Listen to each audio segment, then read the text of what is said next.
ផ្លែទុំក្រហមពេញដើមទុំទាំងអស់អត់បានបេះ2 3ថ្ងៃ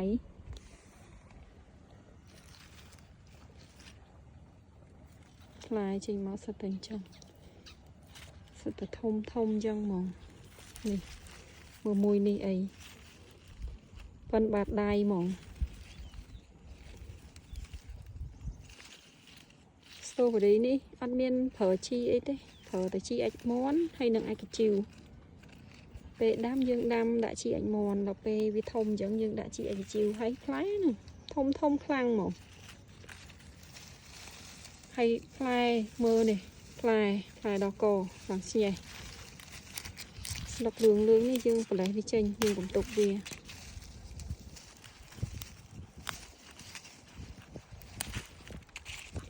ស្លឹកលឿងអញ្ចឹងយើងប្រឡេះវាចេញដើម្បីឲ្យវាជួយចំផ្លែស្ទ្រូប៊េរីល្អធំស្អាតខ្លាំងហ្មងស្ទ្រូប៊េរីនេះផ្លែនេះខ្ញុំអត់បេះខ្ញុំទុកស្អែកមកបេះ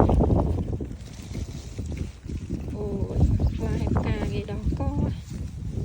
នេះមួយនេះចេញជារៀងមិនគេទេតែវាខ្មៅចេះហើយវាខូចហើយខ្មៅចេះមានផ្លែល្មមឯផ្លែមកជុំដើមហ្មង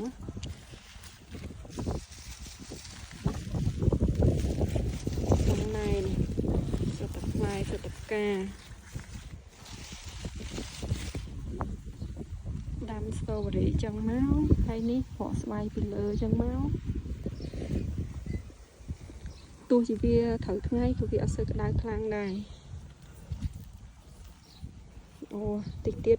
ធំប៉ុនមិនចឹងនេះគេទឹមតែប៉ុននេះទេនេះអូចេញមកទៀតហើយសិតតែផ្លែចឹងទាំងអស់ហ្មងនិយាយទៅរៀងគេសើដូចផ្លិតផ្លែកំែងសត្វកានេះ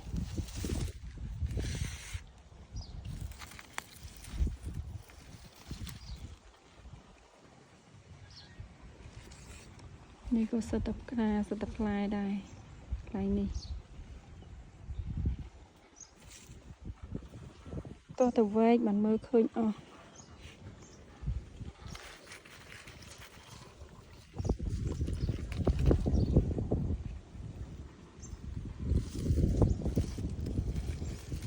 ផ្លែដល់ពេលរៀងឡើងទូចឹងហើយខ្ញុំសម្អាតចោលហើយខ្ញុំបេះចោលឲ្យអស់ហើយយើងយកផ្លែថ្មីទៅបានធំសម្អាតសក់ឲ្យដល់